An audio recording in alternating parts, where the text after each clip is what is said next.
বিসমিল্লাহির রহমানির রহিম।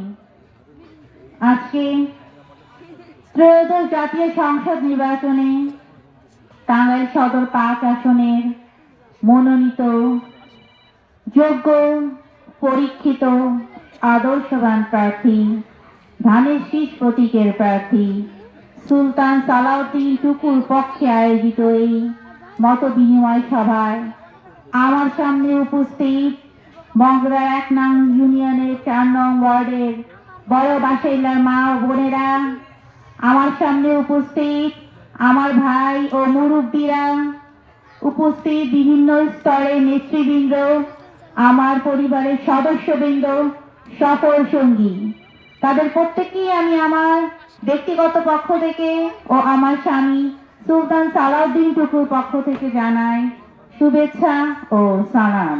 আসসালামু আলাইকুম। কেমন আছেন আমার মা ও বোনেরা? আপনারা সবাই এই শীতের মধ্যে, এত রাত হয়ে গিয়েছে, আপনারা এখানে কষ্ট করে বসে আছেন দীর্ঘক্ষণ যাবৎ। আমি আপনাদেরকে আর এত রাতের মধ্যে বেশি কষ্ট দিব না, আমার বক্তব্য বেশি দীর্ঘায়িত করব না। আমার মা ও বোনেরা, এখানে আমার পরিবারের সদস্যরাও বক্তব্য রেখেছে। এখানে আমার ভাগ্নি, সে বলেছে তার নানির কথা, তার নানি বাড়ির কথা, তাই না? আমরা কিন্তু ছোটবেলায় সবচেয়ে আনন্দের জায়গা হয় আমাদের নানি বাড়ি, যেখানে আমরা সবচেয়ে বেশি দুষ্টমি করি, মজা করি, সবচেয়ে বেশি আমরা স্মৃতি তৈরি করি সেখানে, তাই না? আমাদেরও তাই। তার নানু মানে আমার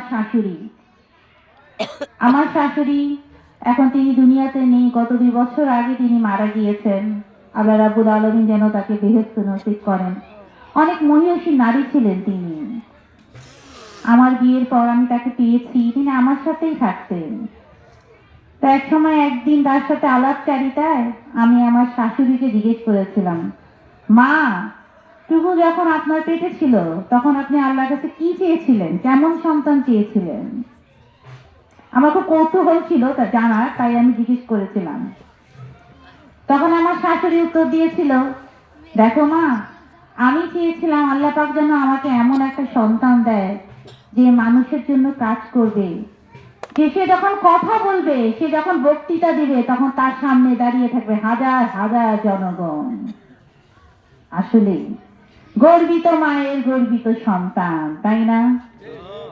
তিনি কিন্তু ঠিকই যা চেয়েছেন, আল্লাহ রাব্বুল আলামিন কিন্তু তার চাওয়া পূরণ করেছে। তিনি চেয়েছিলেন তার সন্তান বলবে দুঃখিনী মায়ের কথা, তিনি চেয়েছিলেন তার সন্তান বলবে আমাদের সন্তানদের স্বপ্নের কথা। সে যখন কথা বলবে, হাজার হাজার মানুষ তার কথা শুনবে, তাকে অনুসরণ করবে। এটাই তো আমাদের মা হিসেবে চাওয়া। দেখেন, তার সব চাওয়া আল্লাহ রাব্বুল আলামিন পূরণ করেছেন। আজ তিনি নেই আমাদের মাঝে।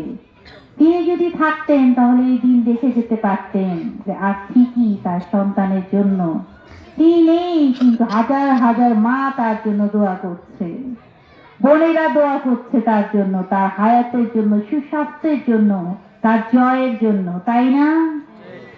সেইটাই আমার মা বোনেরা, আপনারা সবাই এখন আমাদের মা, আমাদের বোন, আমাদের ভাই।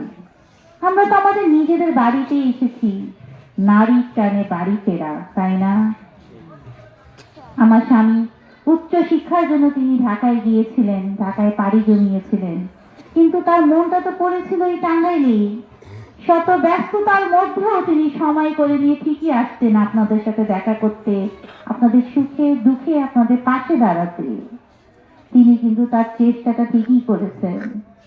আপনারা শুনেছেন, এখানে বক্তারা বলেছেন যে উনি যে কোনো জায়গা থেকে, যেহেতু উনি জাতীয় নেতা, উনি অন্য যে কোনো জায়গা থেকে চাইলে ওনাকে সেই ভোটের ইলেকশনের জন্য নমিনেশন দিত। কিন্তু তিনি কিন্তু একটা কথা বারবার বলেছেন, আমার যদি কিছু করার থাকে, আল্লাহ রাব্বুল আলামিন যদি আমাকে তৌফিক দেয় কারোর জন্য কিছু করার, তবে সেটা হবে আমার টাঙ্গাইলের জন্য। কাজেই আমার মা বোনেরা, আমরা তো তাকে 12 তারিখে বাছাই করব, তাই না? কিন্তু তিনি কিন্তু আমাদের আগেই বাছাই করে নিয়েছেন। তিনি কিন্তু আগেই বুঝে গিয়েছেন যে আমার মা বোনদের কাছে গেলে আমি কখনো খালি হাতে ফেরত আসবো না, তাই না? তিনি কিন্তু বলেছেন, আমি জাতীয় নেতা হব সারা বাংলাদেশের জন্য, আমি জাতীয় নেতা হব ঢাকার জন্য, চিটাগাং, কক্সবাজার, রংপুর, বরিশাল, কিন্তু আমি আমার টাঙ্গাইলের জন্য আমি তাদের সন্তান, আমি তাদের ভাই, আমি তাদের অভিভাবক। তাই হয়েই তিনি আপনাদের কাছে এসেছেন, আপনাদের মাঝে এসেছেন। তিনি যদি আপনাদের জন্য ভালো কিছু করার চেষ্টা করেন, সেই চেষ্টার সাথে কি আপনারা থাকবেন না সাথে? আপনারা কি সহযোগিতা করবেন না? আপনারা কি আমাদেরকে খালি হাতে ফিরিয়ে দিবেন? আমার মা বোনেরা, আমি জানি আমি যে ভালোবাসা, যে শ্রদ্ধা, যে সম্মান আমি এখান থেকে নিয়ে যাব, এটার প্রতিদান কখনো দেওয়ার নয়, কিন্তু তারপরও আমরা আমাদের সর্বোচ্চটুকু, আমাদের সাধ্যের বাইরে যেও আমরা আপনাদের পাশে দাঁড়াবো ইনশাআল্লাহ। আজকে সেই ওয়াদা, সেই কথা আমি এখানে আপনাদের মাঝে বলে গেলাম। আর মাত্র আছে একটি সপ্তাহ মা বোনেরা। 17টা বছর যে জিনিসটার জন্য আমরা আহাজারি করলাম, কষ্ট করলাম, বিপদ আপদ সবকিছু আমরা হাসি মুখে সহ্য করে নিলাম। আমাদের বাড়ির পুরুষকে আমরা সাহস যোগালাম, শক্তি যোগালাম যে একদিন আমাদেরও দিন আসবে, আসবে না? আজকে কি এসেছে? আজকে কি সেই দিন আসতে চলেছে? আল্লাহ রাব্বুল আলামিনের রহমতে আর একটি সপ্তাহ আছে মাত্র, তারপর সেই মহেন্দ্রক্ষণে আমরা পাবো, সেই মহেন্দ্রক্ষণে আমরা পৌঁছাতে পারবো, যার জন্য এই বাংলার মাটিতে মায়েদের বুক খালি হয়েছে, ভাইয়েরা বাসায় থেকে গিয়েছে, আর ফিরে নাই তারা। মামলা, হামলা, রিমান্ড, আহত, নিহত, কি না হয়েছে আমাদের দেশে বলেন তো? সর্বোচ্চ নির্যাতনের শিকার হয়েছি আমরা সর্বোচ্চ নির্যাতিত পরিবার হয়েছি আপনাদের মতো। আমরা মহিলারা কি করি বলেন তো বাড়িতে? আমরা মহিলারা সাজিয়ে গুছিয়ে আমাদের বাড়ির পুরুষকে এগিয়ে দিই, তাই না? বাড়ির দায়িত্ব পালনের জন্য, সন্তানের দায়িত্ব পালনের জন্য। কিন্তু জানেন আমাদের ক্ষেত্রে ব্যতিক্রম কি ছিল? আমরা আমাদের বাড়ির পুরুষদের এগিয়ে দিয়েছি, গুছিয়ে দিয়েছি, সাজিয়ে দিয়েছি দেশের জন্য, আপনাদের জন্য, মানুষের জন্য, দলের জন্য।